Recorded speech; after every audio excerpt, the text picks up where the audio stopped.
Welcome to UCF in Print. I'm Alice Collier. Say the word NASCAR in a group of people and you're bound to get all sorts of reactions of this popular sport. Fans talk about the high-performance stock cars, legendary drivers, and a need for a race. While critics argue NASCAR is racist, sexist, and a Bubba sport. Despite the differences in opinions, though, few can disagree that NASCAR is America's fastest-growing spectator sport. In his book entitled Fixin to Get, One Man's Love Affair with NASCAR's Winston Cup, Dr. Jim Wright busts the myth about NASCAR wide open. Welcome, Jim. Thank you for having me. In your book, the first line of your dedication, you have dedicated this book to the old cowboy, now departed. May he rest in peace. Who's the old cowboy? That's my father, Big Jim Wright, also known as Tex for years and years, known as Alamo during the heyday of CB radio, and for the last 25 years of his life was just known as the cowboy. So the cowboy has something to do with your love for racing. Tell us about it. When I was a little bitty kid, growing up in a small town in Indiana, my old man was a dirt track stock car driver. And every Friday, every Saturday, and most Sundays too, we'd all pile into the family sedan with the race car chained to the back, haul it off to the nearest dirt track, and go racing. And some of my very earliest childhood memories are of those Saturday nights at the dirt tracks in Indiana. So you liked it. You developed this love affair. When I was a little kid, it was kind of a love-hate affair. Oh, why hate? Well, I loved being at the track. It was very exciting. It was very cool that your old man was out there in the competition. But that was also my dad out there doing a very reckless and dangerous thing. So you were a little embarrassed? Well, I wasn't embarrassed, but I was frightened for him and you know, for what would happen to the family if he were injured. And as a matter of fact, he was injured very seriously, and that was what put an end to his dirt track career. He had his neck broke, was in a coma for 30 days, so on and so forth. So that was the end of his career, but not the end of my enthusiasm for motorsports. Now here you are, this distinguished professor, and you have this, it's not a hobby, because that's what I first thought when I picked up the book. Oh, this is this man's hobby. No, this is a passion. And when you talk about the title, One Man's Love Affair, this truly is. When you read this, you even have some analogies to a love relationship in here. You know, many academics find themselves passionate about unusual things, and my unusual passion happens to be stock car racing. My father-in-law and I go many Friday nights to the little speedway over in Bithlo and watch. You know, now that's real love. Orlando Speed World. It's racing, baby, and you know, it's something we can get to, and he loves it. I love it. It's a great thing, and you know, from there, the little quarter-mile local tracks all the way up to these vast, magnificent NASCAR speedways and everything in between. It's all just something I love doing. But this passion, you took a year off to do nothing but what, go to races? Well, I had a semester off of teaching, and for that semester, my wife Chris and I went to about one race a month. So otherwise, I was in my office working on other things, pursuing my research projects, but also writing the drafts of the various chapters that ultimately became this book. After that half year, which was the second half of 1999, I then spent another year and a half writing and polishing and rewriting and so on and so forth, and then finally found a publisher that was interested in my ramblings and musings about NASCAR. So. Well, as a sociologist, what do you see at a race that I may not see? Well, first of all, I have to confess that when I go off to races, I try not to be a sociologist. Okay. I'm just a race fan there. You're having incognito. a good time. But you know, any kind of academic pursuit gets in your bones, gets in your blood. So when I'm observing people at a NASCAR race, I'm thinking about larger themes of region, social class, gender, race, things of those nature. And those themes kind of permeate the book, although I think they're sufficiently well hidden that if you're not interested in that sort of stuff, you can read right past it. Tell us about NASCAR. Give us a little history of it. It is truly fascinating. Well, NASCAR, the organization, was founded just up the road in Daytona Beach in 1947 in a meeting in December of 1947, which is very easy for me to remember because I was born in November of 1947. So NASCAR and I kind of grew up together, as it were. It was meant to be. Was meant to be, absolutely. They were going to run an initial stock car series in 1948, but that was not sufficient time after the war for Detroit to get the new cars into production. So their first full stock car season was 1949 at a 3/4 mile dirt track in Charlotte, North Carolina. So Charlotte also has a claim to being the birthplace of NASCAR. And then, of course, they've been at it ever since. Now, at the time, there were literally dozens and dozens of organizations around the country, all around the country, in the Midwest, in the Northeast, in California and elsewhere, that were being formed trying to bring some kind of organization, standardized rules, honest sponsorship, and so on and so forth to this growing sport. NASCAR was one of many. But over the years, for various reasons, not least the leadership of Big Bill France, the founder, NASCAR emerged as the victorious organization, as it were, and has become synonymous with stock car racing ever since. Well, if it was all over the country, then how come it's known really as a Southern sport? Well, one of the things I try to discuss in the book is that is more a stereotype and a myth about the sport than an accurate reflection of the history. People have identified stock car racing as predominantly a sport in the Southeast because that was NASCAR's initial territory, and we now associate NASCAR and stock car racing as though these are the same things. But for years and years and years, the United States Auto Club, USAC, sponsored all the stock car racing, the big-time, big-event stock car racing events in the North. And NASCAR and USAC were in competition. By the early 70s, USAC had kind of dwindled away. They never really sponsored or promoted their stock car series as much as the Indianapolis 500, which is also their event way back there then. And NASCAR eventually came to dominate. But in the very first NASCAR season in 1949, they had 8 races in total, 3 of them in Pennsylvania and New York. And in 1950, they started with races in California and elsewhere. So the fact of the matter is that NASCAR has been a national presence from the very beginning. Why is it so popular now? Well, that's a long and complicated question. Of course, when you ask an academic anything that seems simple, it's a long and complicated question. Short, Jim. Certainly one thing that has to be taken into account is that NASCAR has gotten very adept at marketing the product. They have made a conscientious effort since the late 1960s to expand into northern markets. In 1969, tracks opened in Delaware and Michigan, which were the first sort of major NASCAR venues outside of the South.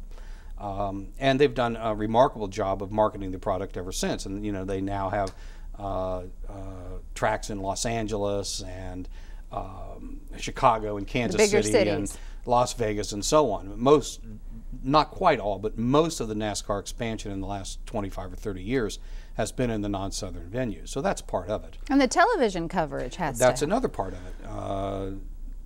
Way back when, and it's hard to imagine these days, but they were within our lifetime, there was a new kid on the TV block called cable television. Initially, cable television was just an alternate means of broadcasting the same material that was available over the conventional airwaves. But in the 1980s, there became TV outlets that were strictly cable outlets, of which one was, of course, the Entertainment and Sports Programming Network, which we now know as ESPN. Right. Back there then, ESPN was looking for sports-related programming that they could buy cheap, and there was NASCAR. And you can almost always find some sort of race. You could then, more so now. So back there then, NASCAR was getting something like $100,000 for the broadcast rights to a big event like the Daytona 500. The current TV deal is a $1.4 billion package. Lots of money. Expires next year, as a matter of fact, and will be renegotiated, and I'm sure for lots more money. Well, and it doesn't hurt to have the slick advertising, these sexy vehicles, the gorgeous women on the tracks. All that contributes to marketing their product. It's all part of marketing the product, absolutely. And of course, many NASCAR purists lament the rise of corporate sponsorship and corporate domination. Because these days, I mean, every top NASCAR team is essentially a moving billboard that markets a product, actually markets many products. But the fact of the matter is why is that? Well, first of all, it's a very expensive proposition to put a competitive team on the track for a season, some $15 to $20 million. Wow. Wow. So if you don't have corporate sponsorship that's willing to write those kinds of checks, you can't really be that competitive. So from the sports point of view, the corporations provide the money that makes it happen.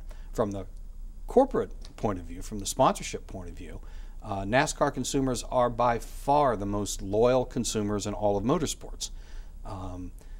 And the proof of this, you ask any NASCAR fan, who's your favorite driver? And of course, everybody will tell you who their favorite driver is. If your next question is, and who sponsors that driver, you will always get the right answer. They know. Of course they know. And not only do they know, but they go out of their way to purchase the products that make their sport possible. Study after study after study has been done of NASCAR people as consumers, and they are by far the most loyal. And loyal is an understatement. I think of, seeing Ford pickup trucks along the road with number 3s on them and all sort of other decals, NASCAR decals. They are truly loyal. Well, faithful fans. NASCAR fans are very faithful fans. Number 3, of course, was Dale Earnhardt, who strictly drove GM products. So if some Ford's got a Dale Earnhardt number on it, there's a disturbance in the force, but I know it happened. Yes, yes. And interestingly, and why is that? Why do we still see those decals? Well, specifically in the case of Dale Earnhardt, his legendary status has only grown since his death at Daytona now 3 years ago. As a matter of fact, sales of Dale Earnhardt memorabilia have increased each year since his death.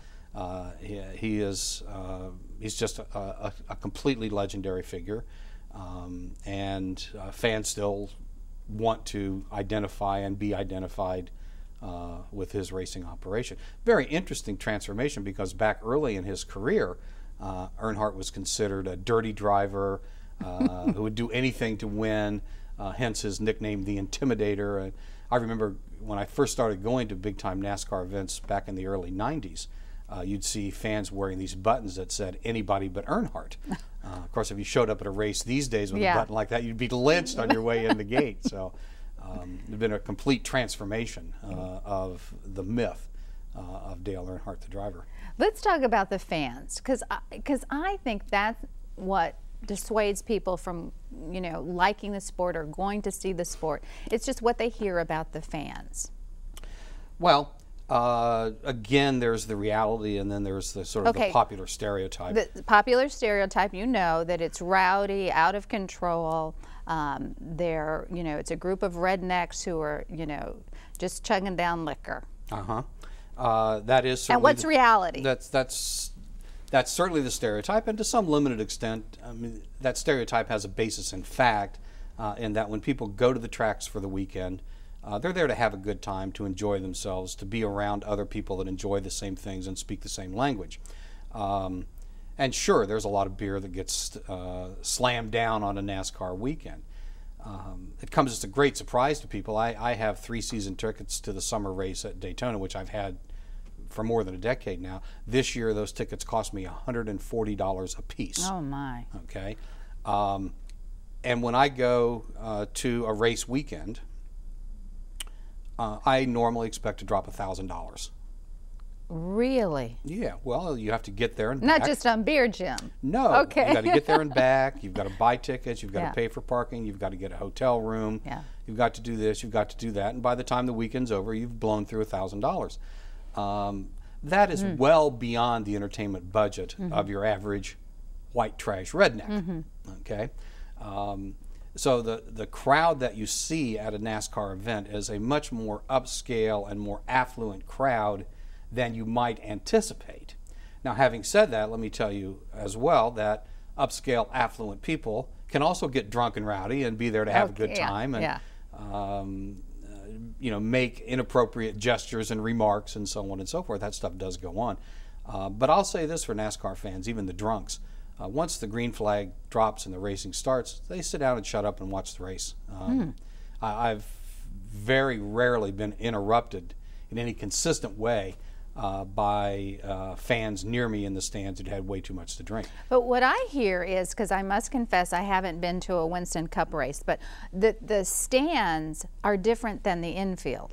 The infield does tend to be a little bit rowdier. Most of the describe the infield. Yeah, the infield is the interior of the track, in behind pit road and the garages and so on, where at the bigger tracks, like Daytona, Talladega, and many others, for a price you can pull your camper right into the infield, set up your little homestead, get out your lawn chairs, fire up your barbecue grill, and spend the weekend.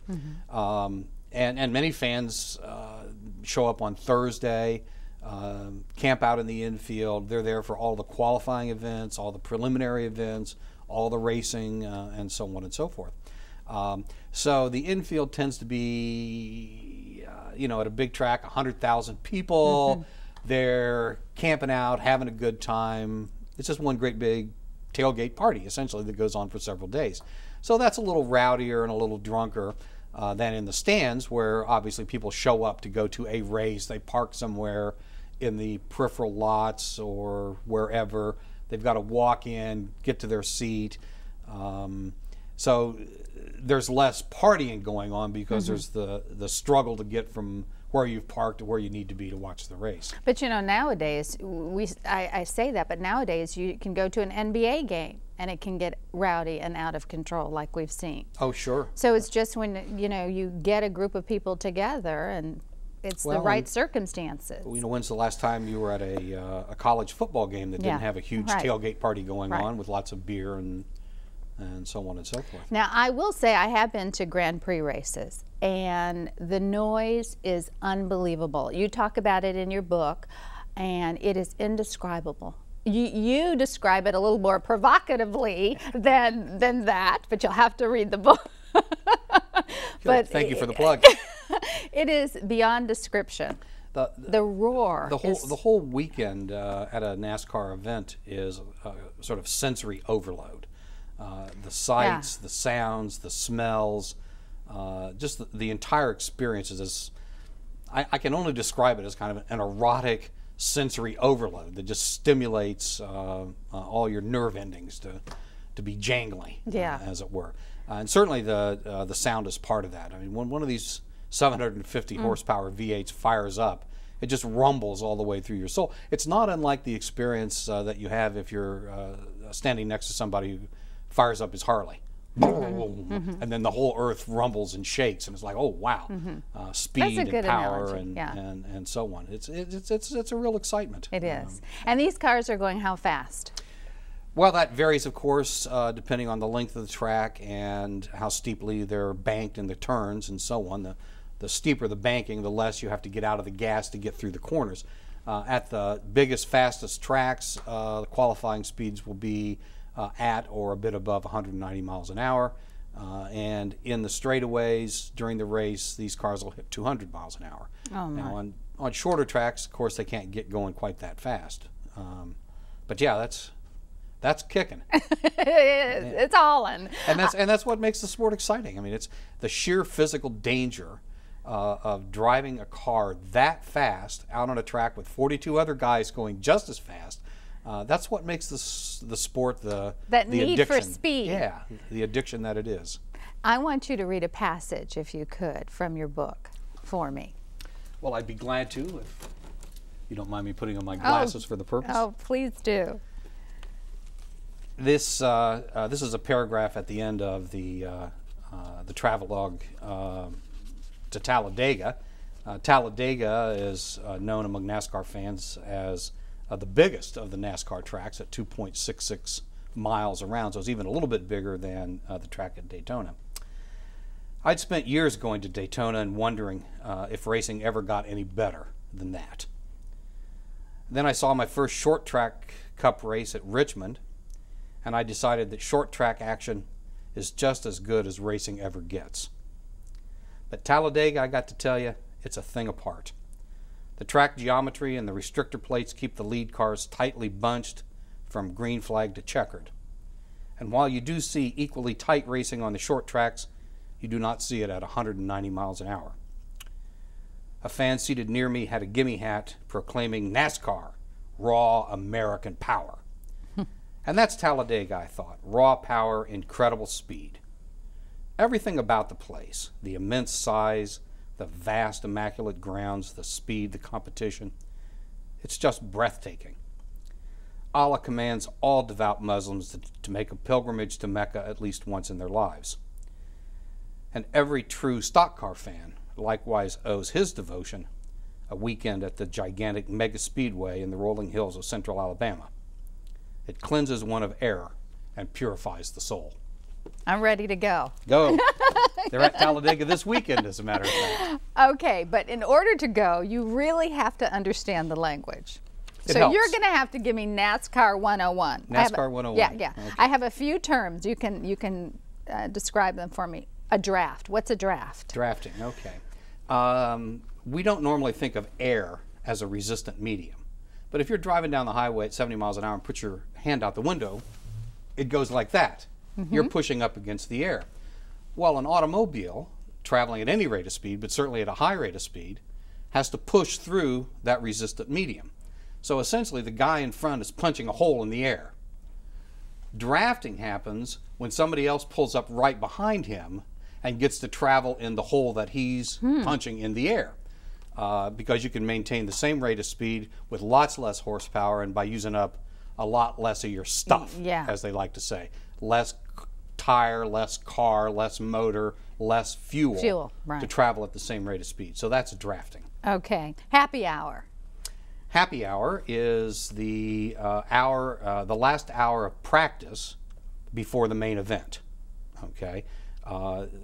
Normally at a NASCAR weekend, the Cup cars have an initial practice session where they kind of tune in, dial in the cars and so on. Then they qualify, and then the day after qualifying, typically, not always these days, but typically, there's 1 hour of final practice where you can tune the cars and get them just like you want them before the race the following day. That last hour of practice is called happy hour. Okay. A silly season. Silly season.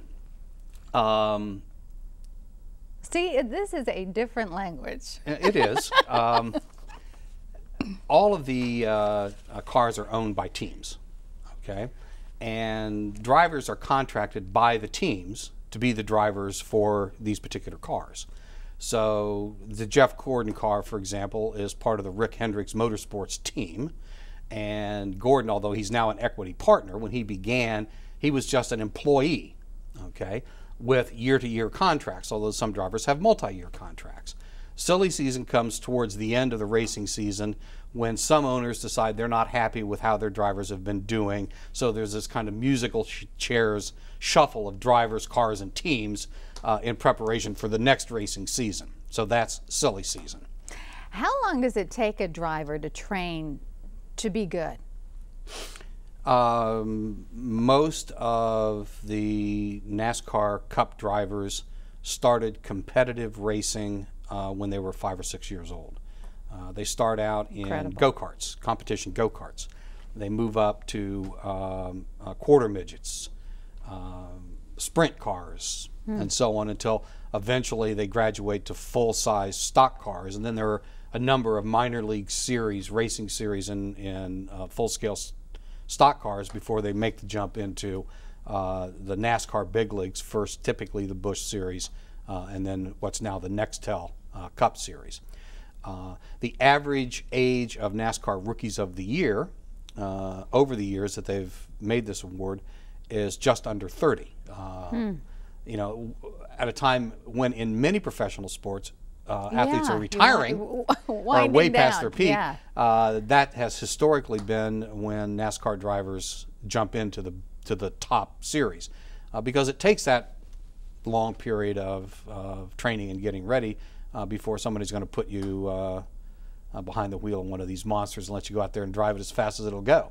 How come there's so many families involved in this sport, like the Allisons, the brothers, you know, the Pettys, the Earnhardts?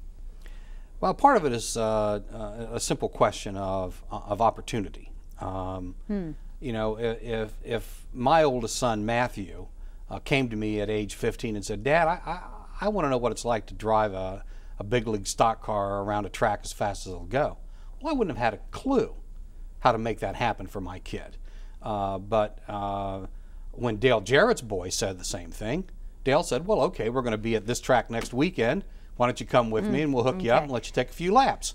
So it helps that you have family access to the cars, the tracks, the mechanics, the technical support, and so on and so forth. Now, your father, you said race. Did you get behind a car and go fast? I never did. I took a hand driving a competitive go-kart when I was in college at Purdue.